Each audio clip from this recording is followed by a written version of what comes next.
Well, he's a cutie pie. I might put him in Potomac. Okay, yes. Yeah, he can come right on to Potomac. What's up, y'all? It's your boy Richie Scott back with another video. I want to thank you guys so much for tuning into this channel. Listen, if you haven't done so, make sure you guys hit that subscribe button down below. Hit the notification bell button so that you can be clued into when we drop new content right here on this channel. Make sure you smash that like button and check out the links in the description of this video below as well, okay?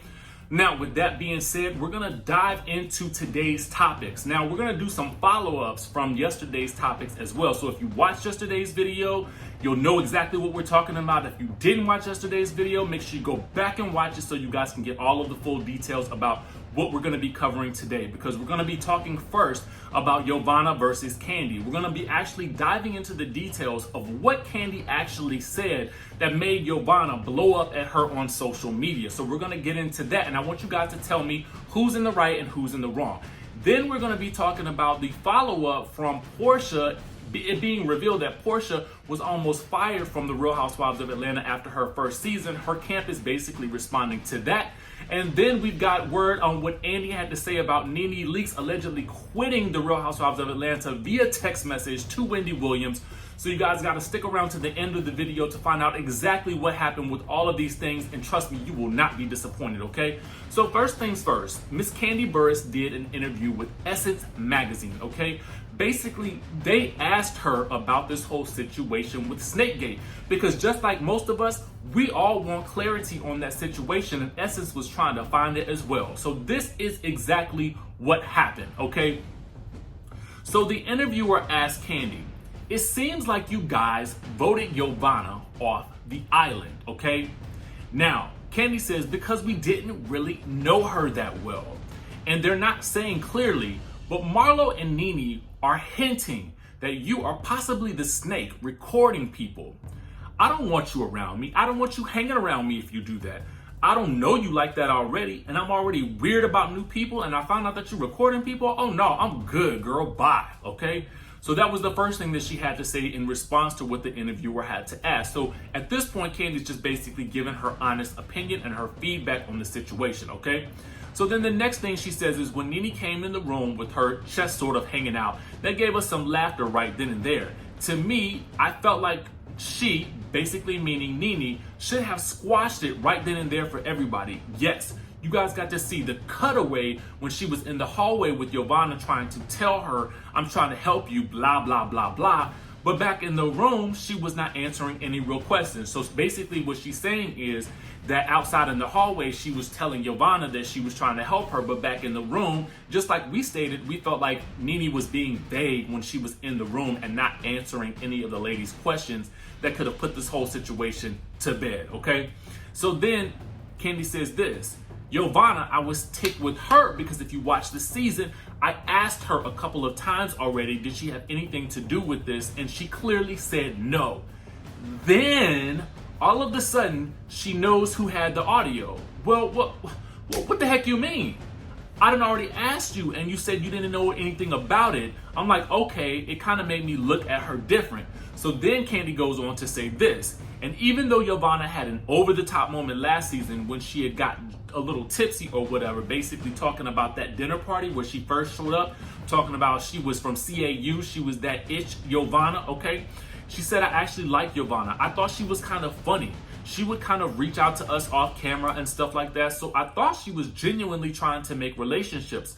But in my mind right then, I'm like, you be recording people when they're not here or they're not aware. You know what I mean? And that's a no-no. So to me, I feel like KANDI was basically just being honest and giving her real assessment on the situation. She wasn't necessarily going in on YOVANNA so much so that YOVANNA needed to actually blast KANDI on social media. And I'm kind of wondering how KANDI's actually going to respond to it. But now we know exactly what set YOVANNA off. And we're waiting on KANDI to see what she has to say next, okay? So let me know whose team you guys are on down in the comment section below. Most of you guys were already team KANDI because I'm seeing that a lot of you aren't feeling YOVANNA based on your comments. But I just want to know what you think about it. Is KANDI talking about the situation too much, or is she just doing her job?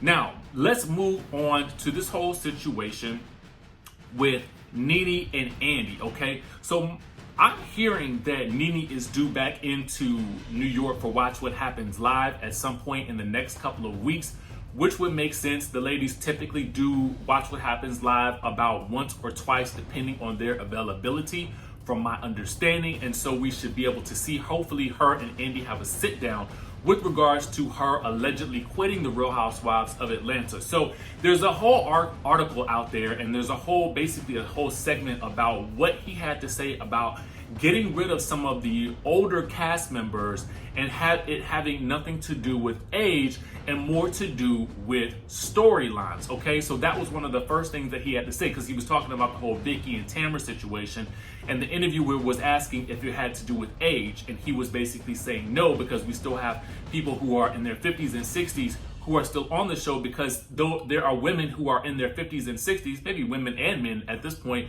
who watch the show as well. So he doesn't want to feel like he's alienating people. But with regards to the Nene situation, this is what he had to say about that. He said, I was telling someone, look, I get text messages from housewives all the time saying, I quit, that's it, I quit.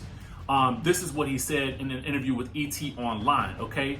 And so he said, so I say, okay, let's take a pause. Let's talk tomorrow, because maybe if you talk tomorrow, you won't feel as heated as you do today about it. So it's a natural process of the evolution of being a housewife that you quit to me several times. So for Andy, this is all nothing new. It was all in the news, but for him, it's literally status quo. You know what I'm saying? Because for real, I'm assuming that based on the edit they get, then they could be like, yo, I quit this because this is not worth my time. You know what I'm saying?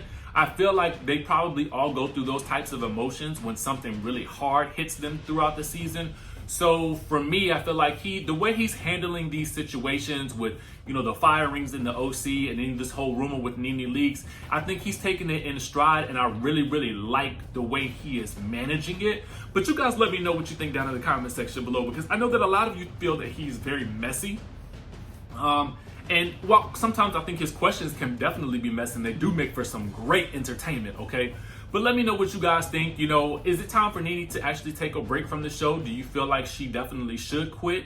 Do you feel like she's needed on the show at this point? Do you think that, because what Andy was basically saying in the interview is that oftentimes when they take off somebody from a cast member that's been on for a long time, they have to take them out of the equation so that the storylines don't get stale and they can push certain other lines forward. So I want you guys to tell me down below, do you guys feel like Nene's storyline is stale? Do you feel like she still has a lot of life in her? I would be interested in hearing what you guys have to say in the comments. Now to move on to Porsha. Yesterday's video, we talked to you guys about how Andy revealed on the Jenny McCarthy show that Porsha was going to be fired after her first season, but it was her speech at the reunion that basically solidified her position as a housewife, and now she has turned into a fan favorite. Well, now Porsha's camp is responding to that. This is what they had to say. They said that Porsha knew at the time that she was potentially on the chopping block because there was a lot of chatter that her storyline was slow and not as dramatic as the other ladies. Now, this is referring to her season 5 debut. She had trouble fitting in and felt it was because she was new. Because of husband Cordell Stewart, she knew that she wasn't the most popular housewife, and at the time she was competing with Kenya Moore, who was also in her first season and came in as a fan favorite with guns blazing, and that just wasn't Porsha, okay? So we all know about the whole situation with Porsha and the husband, and her the divorce and all that good stuff, and her making the soliloquy. But then it said that Porsha has definitely proved herself over the years and feels she may now be a better asset to the series than she was in the beginning. The source said this: she's in a totally different place in her life with a totally different storyline and set of circumstances. They said this: Cordell also hated doing the show, so she struggled with sharing so much and really being herself, and there was a lot going on with them behind the scenes that she didn't share at the time. The show didn't end her marriage, but they fought about filming all the time, so she felt like she couldn't really be who she wanted to be, but she is confident she will continue to hold her peach. Now a lot has changed. I would definitely agree. I felt like the ladies also felt like she was being stifled in her relationship in the beginning. So I feel like it's interesting to see the juxtaposition of where she is now. But it's also interesting to see that she was in a situation with someone who was mistreating her before. and now she's in another situation with someone who has cheated on her at this point in time when they were pregnant before she could even have a chance to walk down the aisle with this man. So I don't really know. Let me know what you guys think. If she just has trouble picking her man. She's a dynamic woman and she's a dynamic character on the show. But I just want to know what you guys think. Are there similarities between this whole Cordell situation and the whole Dennis situation? I feel like Dennis actually probably really does love her. But, you know, whether or not he can stay out of the cheating situation is going to be another situation altogether. But let me know what you guys think down in the comment section below. Make sure you guys hit that subscribe button, smash that like button, and also hit that notification bell button. And guess what, y'all? You know the drill. I will see you in the next video.